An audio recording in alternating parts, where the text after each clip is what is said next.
This chart tracks machine logic costs. In late 2022, 1,000,000 words from a GPT 3.5 class model cost $20. By mid-2024, that exact capability dropped to 7 cents. Place this alongside a DeepMind report. AI capability compounds 10 times a year, a conservative estimate. To see what that rate actually builds, you only have to run the arithmetic forward. If you start today with 1,000 human-level digital minds, applying a 10 times annual multiplier yields 100 million minds in exactly 5 years. This mathematical momentum is already crashing the price of computation, creating a path towards superintelligence that functions independently of any specific breakthrough in machine awareness. You're watching Bearded AI Guy. Over this series, we are breaking down the human architect's analysis of the DeepMind report, from AGI to ASI. Day 1 and Day 2 mapped the theoretical continuum up to superintelligence. Today, we put the destination aside to open up the computational engine driving the entire process. That steep price drop we just looked at has an industry name. Analysts at Epoch AI and the venture firm A16Z labeled it LLMflation.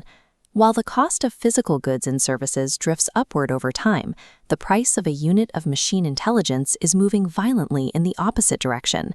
LLMflation is the empirical receipt proving that the theoretical engine of AGI is already running at full capacity. To understand how this output scales, picture a high-speed automated factory. You can increase your production volume in 2 distinct ways. You can place more standard machines on the floor, or you can give the machines you already have smarter, more efficient tools.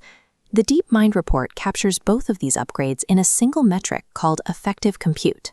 Effective compute bundles physical hardware and algorithms into one metric, the total useful AI work purchased per dollar per year, detached from raw server counts.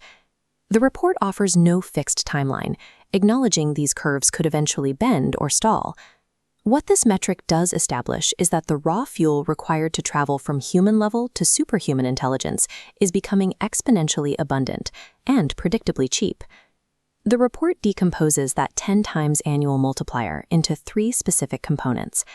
This diagram isolates the 3 independent exponential curves driving the system. Hardware price performance climbs at about 1.5 times a year. Capital investment grows at about 2.5 times a year. And algorithmic efficiency, the largest of the 3, increases by about 3 times a year. Take those 3 distinct variables and multiply them together. 1.5 times 2.5 times 3 yields a total system multiplier of 11.25. The authors aggressively round that 11.25 down to 10.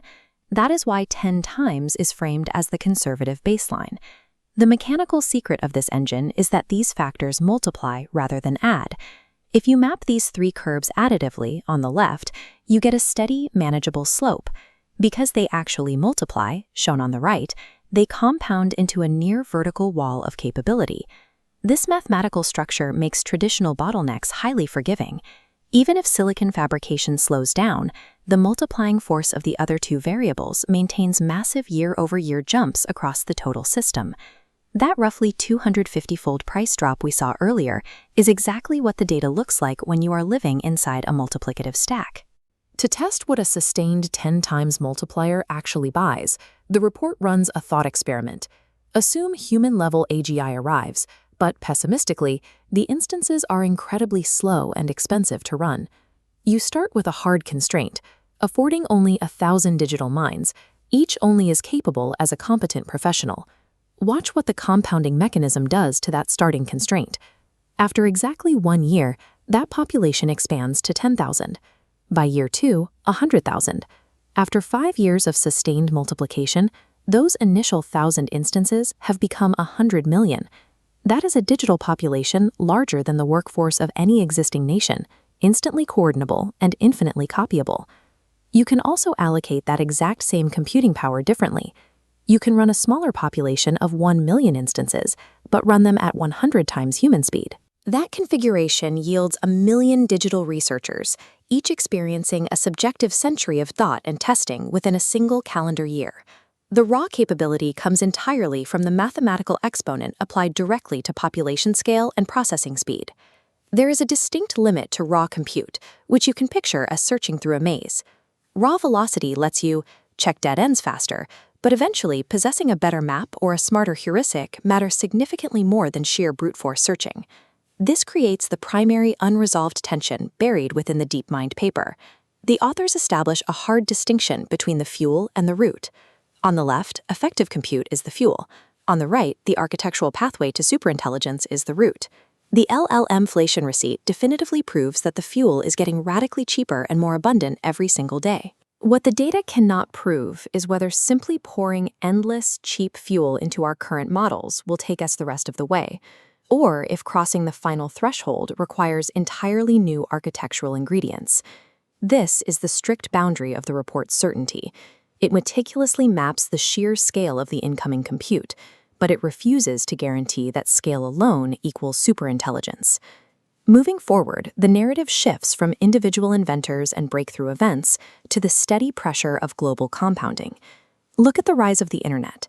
No single genius decided the exact year global commerce would digitize. It succeeded because independent, quiet compounding curves for bandwidth, storage, and connected users all moved simultaneously, predictably, until the daily mechanics of the global economy simply looked different. Effective compute operates on that exact same historical framework. It is a much faster version of the internet's compounding stack, aimed directly at the automation of cognitive work. Before we close, tell me in the comments down below, which metric concerns you more? The scale of 100 million digital workers, or the sheer velocity of their subjective speed? I'm Bearded AI Guy, and this is day 3 of our 7-part breakdown on the mechanics of artificial superintelligence. This mental model centers on the exponent. The transition from 1,000 human-level instances to 100 million in 5 years is a matter of arithmetic, providing the massive volume of fuel necessary for whatever architecture eventually finishes the route.